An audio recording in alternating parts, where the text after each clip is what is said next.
So, this right here is the original OnePlus One that managed to completely disrupt the smartphone market back in 2014 with its top-of-the-line spec sheet and a flagship killer price. However, things have changed since then, with the price of OnePlus phones gradually increasing with every iteration. And the latest OnePlus 8 Pro is now a full-fledged flagship phone. And with OnePlus themselves creating a void in the mid-range smartphone market, brands like Vivo have started launching the V series, Samsung has the Galaxy A70 series, and there's Realme with its X series. And truth be told, none of these phones are perfect by any means. So when OnePlus finally launched the OnePlus Nord, I was so excited about it that I pre-ordered mine right away. Initially, I thought of getting the 8 128GB variant, but then I got myself the 12 256GB one because, well, for less than $50, you're getting more RAM and double the storage, so why not? And it's been almost 3 weeks now that I have been using the OnePlus Nord as my primary phone. I have also been comparing it against the Vivo V19 and the Galaxy A71 to see if the OnePlus Nord actually disrupts the contemporary mid-range smartphone market. Starting with the design, I got myself this blue marble color variant which looks vibrant and I really like it. There's also another grey color variant, but I think OnePlus could have gone with more color options because that would be really cool. Build-wise, there's Gorilla Glass 5 on the front as well as the back, which is pretty standard at this price. However, in one of the many processes for bringing the cost down, the Nord has an inferior plastic frame. And you know how it fared against Jerry Rig Everything's famed durability test. To put a nice ring to the outcome of the test, Mr. Jerry bent it like Beckham. But obviously, his test takes things to the extreme and does not reflect how one would normally use a phone. However, it definitely would have been nicer of OnePlus to go with a more durable metallic frame instead, because what I've generally found in such plastic frames is that they wear out in say like a year or two. But overall, I like the design of the OnePlus Nord and it feels comfortable on the hands too. Compared to the Galaxy A71 that retails for a similar price as the Nord, the latter is a little heftier, which I like. Likewise, you also get the signature slider that we've come to adore about a OnePlus phone. It's such a small feature that no other Android OEMs has chosen to include it in their products, but makes such a difference in everyday usage. More on the design, in a typical 2020 fashion, the Nord does not have a 3.5mm headphone jack or the support for expandable storage. On the front, you get a 6.4 inches fluid AMOLED panel with a 90Hz refresh rate. That's quite the rare combo for a phone at this price point, and the Nord having it is a pretty big deal for the future of mid-range devices. Thanks to the smoother 90Hz display, my experience with the OnePlus Nord was a bliss. Besides gaming itself, the UI transitions, scrolling through Instagram feed or other websites, everything is buttery smooth. But if you are up to date with OnePlus Nord reviews from various tech reviewers, especially the ones from India, you might be concerned about a red tint issue under low brightness and a horizontal line near the pill-shaped cutout. However, I am happy to report that my unit is completely immune to those issues. So it looks like the problem with the display is almost entirely limited to the Indian retail units. And if your OnePlus Nord suffers from the said issue, be sure to ask for a replacement ASAP. Okay, let me talk about the panel quality itself now. The AMOLED screen on the Nord produces great colors with deep blacks and therefore has an excellent contrast ratio. Brightness was sufficient enough, but compared to the ones on the Galaxy A71 or Vivo's V19, it was a little bit dim. But I did not have any problem using it even on a bright sunny day. And because it's an AMOLED panel, you can enjoy the dark mode that has been almost flawlessly executed by OnePlus. You can customize it under the display settings, where there is also the option to turn it on automatically based on a predetermined schedule.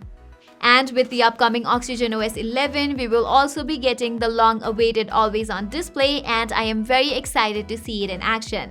All in all, the OnePlus Nord has an excellent display thanks to the vibrant AMOLED panel, complemented by a smooth 90Hz refresh rate.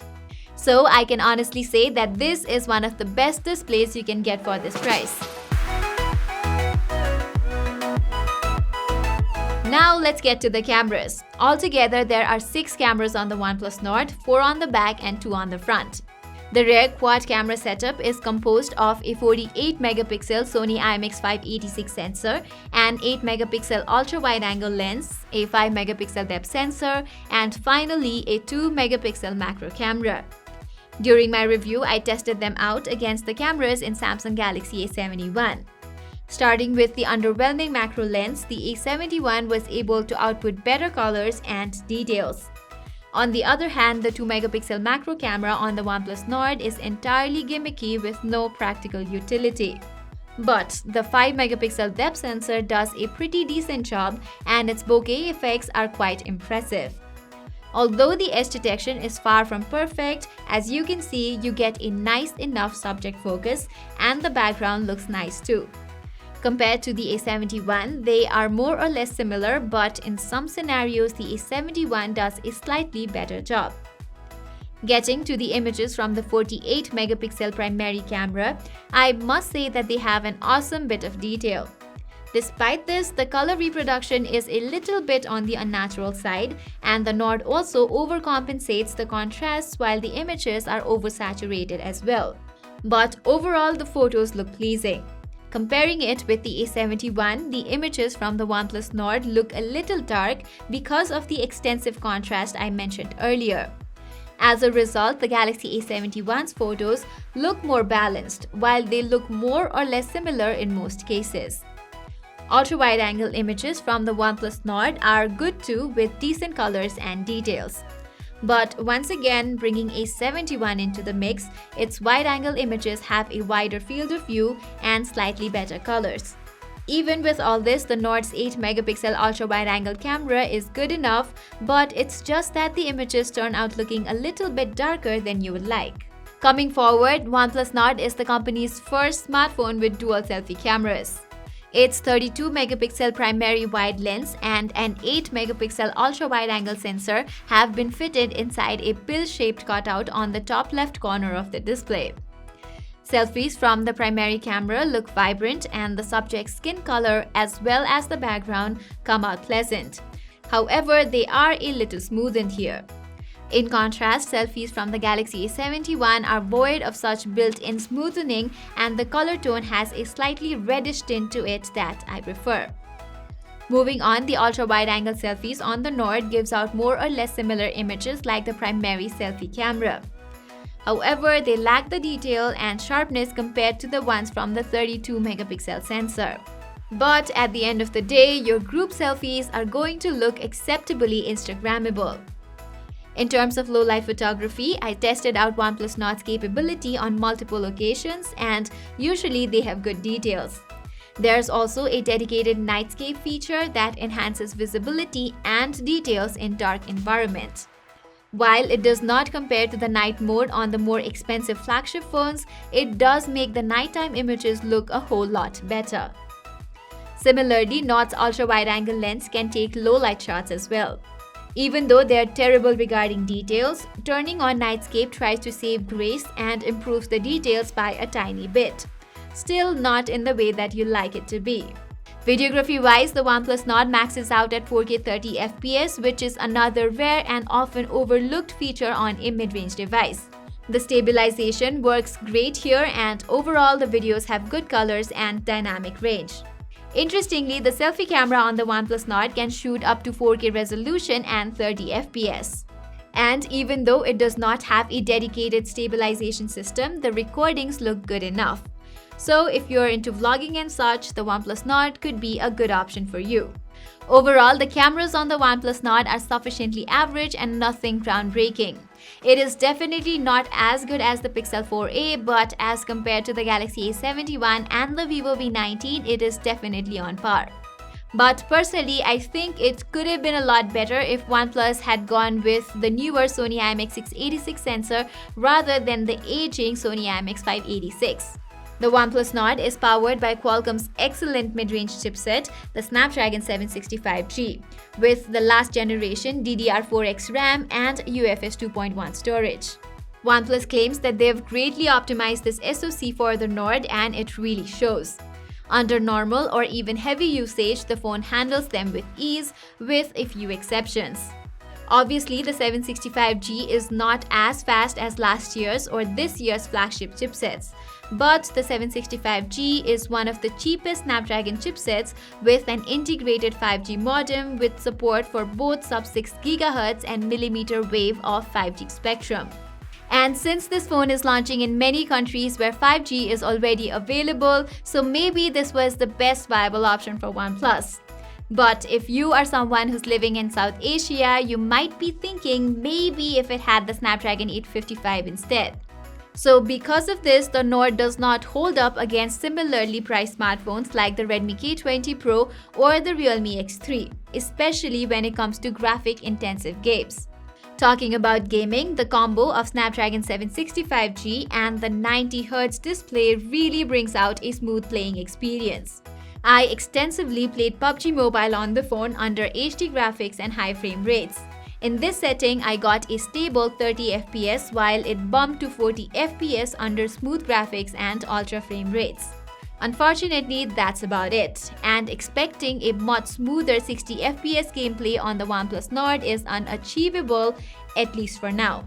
In topical news, different OnePlus devices like the 7 Pro, 7T and the 8 series exclusively support 90 FPS gameplay on PUBG, and seeing the OnePlus Nord miss out on this feels like a major bummer. But I did not notice any lag or touch latency in high settings, which is largely thanks to its quick 180Hz touch sampling rate. Additionally, I also tried out Asphalt 9 and you can imagine how it performed since it's a relatively undemanding title. Besides gaming, OnePlus Nord is a speed champ in practically every other use case because of the beloved Oxygen OS. It has a clean, bloat-free, customizable and stock Android-like design. You can change the UI's theme color too. The icon design is not overdone either. With all this and more, Oxygen OS still remains one of my favorite Android skins to date. Nord's AMOLED display also houses an optical in-display fingerprint sensor, which is lightning fast and pretty darn accurate. Also, when registering your fingerprint, you get a nice and strong haptic feedback, although it does not compare to the flagship series. The audio output is quite average from the single-firing bottom speaker, but what I like about it is even in high volumes, it manages to deliver a balanced sound quality.